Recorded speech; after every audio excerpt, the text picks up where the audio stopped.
10 People Who Faked Their Own Deaths.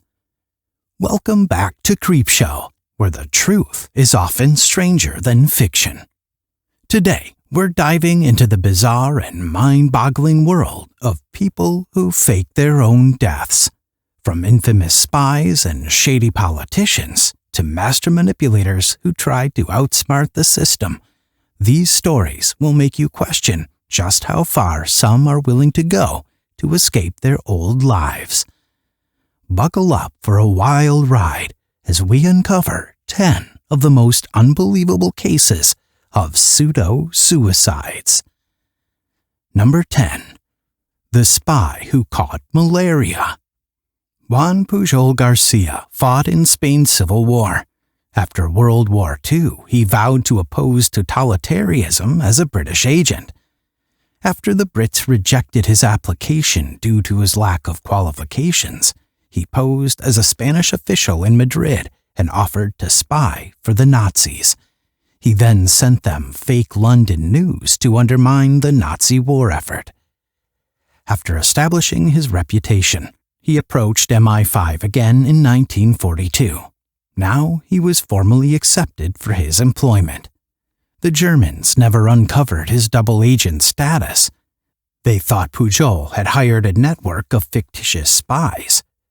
According to legend, Pujol informed the Nazis that the Normandy invasion story was false, which contributed to their lack of preparation for D-Day.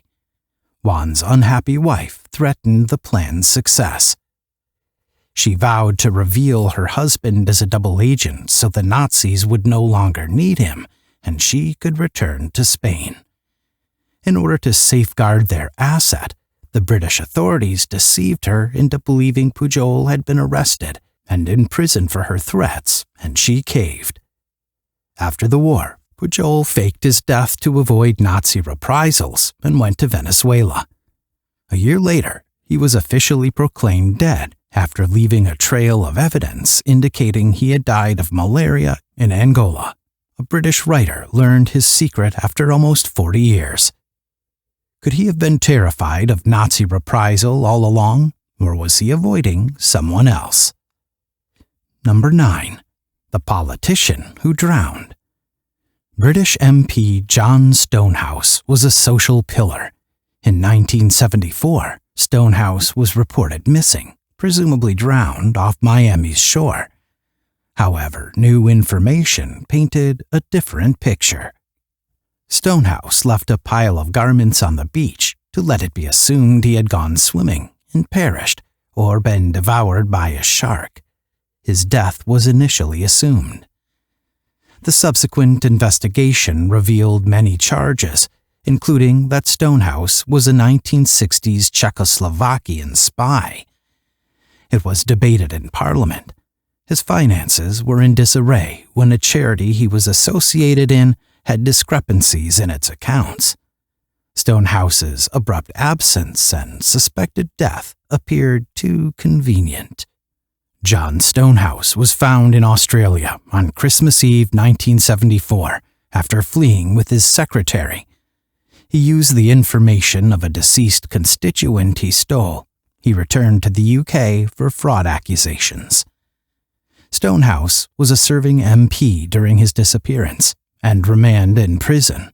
While on bail, he went to Parliament to make a statement about his bizarre conduct and psychiatric suicide. He defended himself at his trial and was convicted and sentenced to 7 years in prison. Then he resigned as MP. It was eventually found that Stonehouse was a Czech spy. Number 8. The author who jumped off a cliff. When he faked his own death, Beat Generation writer and One Flew Over the Cuckoo's Nest author Ken Kesey may have been incoherent. Kesey, known for his crazy parties, LSD, Hell's Angels, and peace and love, may have had too many psychedelic experiences with the merry pranksters. Kesey had a wonderful idea to beat his 1965 marijuana possession conviction. He parked his car on a cliff and left a poetic suicide note on the seat, hoping authorities would think he jumped. Taking a friend's automobile, he headed to Mexico. Not the best plan. Kesey was a famous writer and would likely need to keep writing and staying famous. Authorities didn't believe the media's story. They searched for him for 8 months. Kesey returned to California and was sentenced to 6 months in prison after realizing his scheme was dumb. Number 7. The shopkeeper with mad cow disease. Jose Salvador Lantigua gave his wife the awful news that he had Creutzfeldt-Jakob disease, or mad cow disease, in 2013. It seems Lantigua was always struggling. He owned a major furniture store that failed. He also forged documents to borrow $2 million. He was allegedly given 6 months to live due to charges. However, he saw optimism. Doctors told him a surgery could save his life. It would require flying to Colombia, a medical innovation hub. The story continued until Lantigua told his wife he did not have mad cow disease right before he left. He candidly told her that a renegade CIA agent was after him for his prior exploits as a secret military special operation. He was blackmailed after killing a drug gang commander on the job. He flew to Venezuela in April 2013 to buy a phony death certificate and cremation certificate after convincing his wife that faking his death would solve their difficulties. He then got his wife to apply for a certificate of death abroad and start collecting on his 7 life insurance policies, which he had carefully purchased before his absence. Lantigua paid $5,000 to be transported back into the U.S. on a fishing boat and changed his identification. He was discovered using falsified paperwork to apply for a passport. Lantigua's wife was detained, but the court found she had believed their lives were in danger and was more of a victim than a perpetrator. She received 5 years of probation, while Lantigua received 14 years for fraud. 6. The crook who jumped off a bridge. Samuel Israel looked every bit the successful businessman in the 1990s. A Wall Street veteran for 20 years, he appeared to be living large. Once, he rented a mansion from Donald Trump. His hedge funds were based on lies and illegal trades, and he allegedly took over $400 million from investors. Israel staged his suicide on the day he was sentenced to 20 years in prison. He scribbled, "Suicide is painless," on the dust on the bonnet of his SUV, which he placed suggestively on a bridge, hoping to be mistaken for a suicide jump. Israel probably miscalculated how angry his investors were, as they would never have stopped following him without a body. After posting wanted posters, investigations commenced. Border crossings, airports, and his friends' offices were scrutinized by officials. A few weeks later, Samuel Israel submitted to the police to begin his term, realizing it was hopeless. 5. The psychologist who just dropped dead. Psychologists like Stephen Kellaway made a solid livelihood from therapy and property. Obviously believing you can never have enough money, he falsely claimed social benefits to increase his salary. He took his third wife to Moscow for breast enhancement with the extra money. He faked his own death in Russia because he was afraid the authorities would discover his scam. He bravely left his wife to report his death at home. She carried a false death certificate and an urn containing his ashes. Kellaway bribed a mortuary official with vodka to match a deceased tramp's passport and produce a death certificate with ambiguous cause. Investigations ended the £1.7 million life insurance policy collection plan. Kellaway was found living rough near a Bangkok airport after his stepmother confirmed his survival. His fake passport was of a deceased 7-year-old boy, so it wasn't infallible. He was deported to Britain and jailed for 32 months. The court suspended his wife's sentence after acknowledging coercion. 4. The mayor in a diabetic coma. Sometimes staying healthy is best. In 2010, Lenin Carabalito was accused of gang rape 6 years earlier. His relatives presented a death certificate proving he died of a diabetic coma, and the case was abandoned. If he hadn't run for mayor of San Agustin Amatengo, Oaxaca, Mexico in 2013, the narrative would have ended there.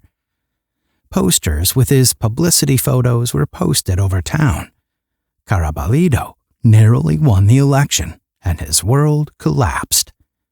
Any citizen or opposing candidate might have checked out Lenin Carabalito and discovered nothing wrong. Nothing, in fact. However, Leninguer Carabalito existed. The death certificate was shortly discovered to be false. The mayor-elect grew camera-shy and stopped receiving press calls. The rape case was revived after Carabalito was arrested for false testimony. 3. The Businessman in a Canoe. In 2002, John Darwin appeared while canoeing in the North Sea, leaving a wife and 2 sons. He hid in a property he and his wife owned near the family home. He convinced Anne that calling on the life insurance would help him pay off his failed enterprises. He promised her he would just hide for a few weeks until the insurance paid out, but he hid for 4 years. His wife said her husband was dead to friends, neighbors, and their 2 sons. Darwin's 2006 plan was new. He applied for a passport in the name of a deceased child and planned a new life in Panama for them. Anne agreed again. The pair was photographed in Panama. Darwin opted to return home in 2007. He returned to England and appeared claiming amnesia. This hurt his wife. Their lie was revealed, and they were charged with fraud. Despite Anne's claims of marital coercion, John Darwin and his wife were sentenced for fraud. Anne received a stiffer sentence for pleading not guilty. 2. The commodities trader who washed up on the shore. Some people go to great efforts to simulate death. Lazy folks exist too. Takashi Mori paid the Philippine Homicide Division for a death certificate and autopsy report to prove his body was found in Manila Bay in 1994. The ashes were cremated and returned to Japan, where Mori's son claimed the $6.5 million life insurance. Easy peasy. The family's quick cremation, which was done without official clearance, raised suspicion at the Japanese official. Police caught Mori hiding in his daughter-in-law's Philippines home after a brief investigation. He was charged with insurance fraud, and his wife and son were deported. Number 1. The preacher who was kidnapped for ransom. Amy Semple McPherson was a famous 1920s American evangelist. Her sermons, which featured extravagant costumes and a full orchestra, garnered large crowds and were compared to Broadway musicals. In 1926, she disappeared while swimming off Santa Monica Beach, making headlines. Weeks passed. Her church held vigils for her homecoming, while the Coast Guard searched the sea and land for her remains. McPherson was found crawling in the Mexican desert just as people wondered if it was a publicity act. She said she met a couple after her swim who requested her to pray for their critically ill kid. As she got into the car, she was chloroformed and confined to a car in a Mexican shack. She was told she would be sold into slavery if the church didn't pay the $500,000 ransom. All hundreds of the ransom notes the church received were rejected as fake. Poor thing. McPherson then claimed she escaped the restraints. Though 50,000 people greeted her home, authorities detected a rat. Several others claimed to have seen her alive and well when she was apparently being held captive, and her disappearance may have been linked to that of a married man, McPherson's church employee, who went missing at the same time and returned shortly after. He admitted to an extramarital affair but did not name the woman. Conspiracy and obstruction of justice accusations against Amy McPherson were withdrawn. The abduction may have been an attempt to fake her death so the duo could be together, and one of them may have changed their minds. Who knows if that was before or after the church refused to pay. And that's a wrap for today's chilling countdown of 10 people who faked their own deaths. If you enjoyed this deep dive into deception and mystery, don't forget to hit that like button, share your thoughts in the comments, and of course, subscribe to Creepshow for more creepy, strange, and unbelievable stories from the darker side of human nature. Thanks for watching, and remember, sometimes even the dead don't stay buried.